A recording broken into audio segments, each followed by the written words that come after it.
Grand மாஸ்டர்களை வீழ்த்தும் chess கம்ப்யூட்டர்கள். அன்றிலிருந்து இன்று வரை எல்லா கணினியிலும் சதுரங்க விளையாட்டுகள் இருக்கிறது. ஓய்வு நேரங்களில் கம்ப்யூட்டரில் சதுரங்கம் விளையாடி மகிழ்ந்திருப்போம். அந்த விளையாட்டின் ஆரம்பம் கொஞ்சம் எளிதாக இருக்கும். லெவல் அதிகரிக்க தொடங்கியவுடன் வெற்றி வாய்ப்புகள் கொஞ்சம் கொஞ்சமாக குறைந்துவிடும்.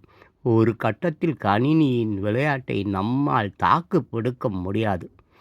சரி, விஷயத்துக்கு வருவோம்.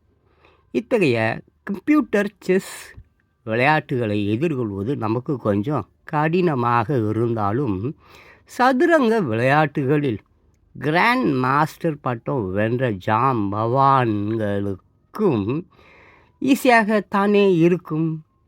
ஆனால் உண்மை அதுவல்ல. அவர்களுக்கும் கடினமாகவே இருக்குமாம். ஆம், இயல்பானவர்களுக்கு இயல்பான கண்ணி என்பது போல ஜாம்பவான்களை சமாளிக்க பிரத்யேக செஸ் கம்ப்யூட்டர்கள் இருக்கின்றன. அவை கிராண்ட் மாஸ்டர்களுக்கே சவால் நிறைந்ததாக இருக்குமாம். உதாரணத்திற்கு 1997 மே மாதம் IBM டீப் ப்ளூ கம்ப்யூட்டர் வெக்க வகையில் செஸ் சாம்பியன் கேரி காஸ்பரோவை தோற்கடித்தது.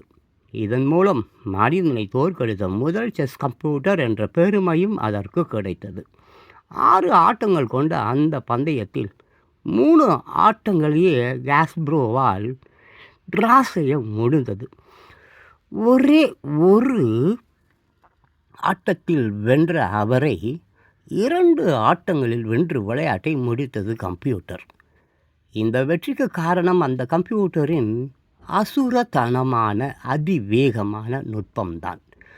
ஒரு நொடிக்குள் 20 கோடி மூவ் வாய்ப்புகளை சிந்தித்து ஆராய்ந்து செயல்படுத்த அந்த கம்ப்யூட்டரால் முடியும். இப்போது Deep Blue Enthiran Chitti robot போல அக்கு வேறு ஆணி வேறாக கழற்றப்பட்டு விட்டது. 2005 ஹைட்ரா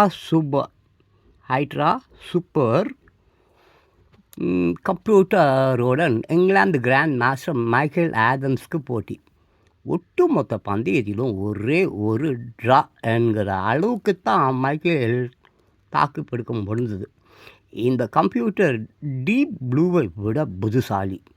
அடுத்த 40 மூக்கள் வரை என்ன நடக்கப் போகிறது என்பதை கணிக்கக்கூடியதாக உருவாக்க இருக்கிறார்கள். கிராண்ட் மாஸ்டர்களை வீழ்த்தும் செஸ் கம்ப்யூட்டர்கள்.